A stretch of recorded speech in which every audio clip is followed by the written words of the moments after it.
Nous allons voir dans cette vidéo comment changer le son d'une piste, de synthétiseur par exemple. Donc je rajoute une piste, je dis tiens, je vais avoir piano et clavier. Maintenant je me retrouve avec ce clavier. J'ai plusieurs paramètres importants. D'abord c'est l'octave, puisque c'est un clavier, on va voir, c'est de C3, C4, C5, donc c'est toujours le Do ou le C. Mais supposons que je vais jouer plus grave. Dans ce cas, je descends l'octave. Regardez ici, c'est C3. Et maintenant, C3 se retrouve ici. Et j'ai à disponibilité des notes plus basses. Donc j'ai cette possibilité. Octave. Maintenant, je regarde là et j'ai piano, grand piano. Si je clique dessus, c'est là où je peux choisir mon son. En fait, j'ai soit les guitares et les basses, soit les claviers, les synthétiseurs, les cordes, les cuivres et les bois, les batteries, etc. Donc, supposons que je veux un synthétiseur. Je clique synthé. Et là, j'ai aussi différents paramètres. Des effets, plutôt un lead, des pads, rythmique. Supposons que je prends rythmique. Je peux écouter. Tiens, je choisis celui-là. Maintenant, j'ai choisi ce son. Donc, si je veux, maintenant, j'ai le son, j'ai un clavier, je peux jouer avec le clavier, ou alors, je peux écrire les notes. Et c'est ça qu'on fera plus tard. Donc, comment écrire les notes directement dessus?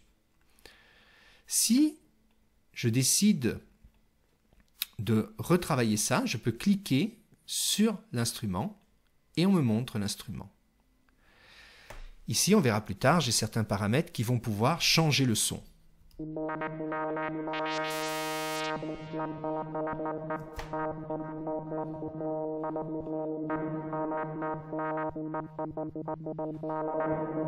D'accord, la réverbération, etc. Ça, on le regardera plus tard. Donc, j'ai cette possibilité, instrument, donc je vois mon instrument. Je peux jouer directement, mais si je n'ai pas de clavier et j'ai envie d'enregistrer, à ce moment-là, j'utiliserai le clavier de piano. Avec le clavier, je peux écrire des notes.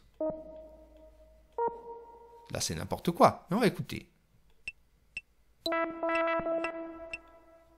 D'accord? Donc, j'ai, comme on avait vu avant, le MIDI, et je peux rallonger des notes, je peux mettre des notes une sur l'autre, etc.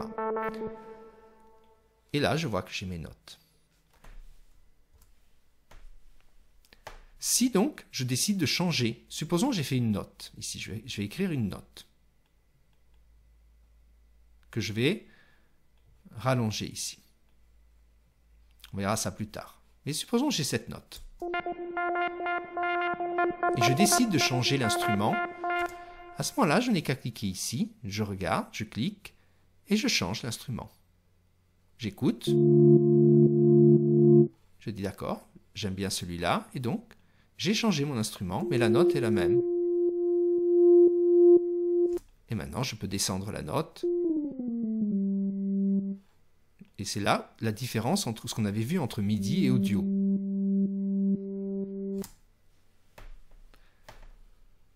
Donc, si je récapitule, ici j'ai le synthétiseur ou j'ai le clavier, je peux choisir en fait différents types d'instruments. Si je veux par exemple les cordes, je n'ai qu'à cliquer dessus, maintenant ça a changé en cordes. Et donc mon instrument maintenant jouera la même note qu'avant, mais avec des cordes.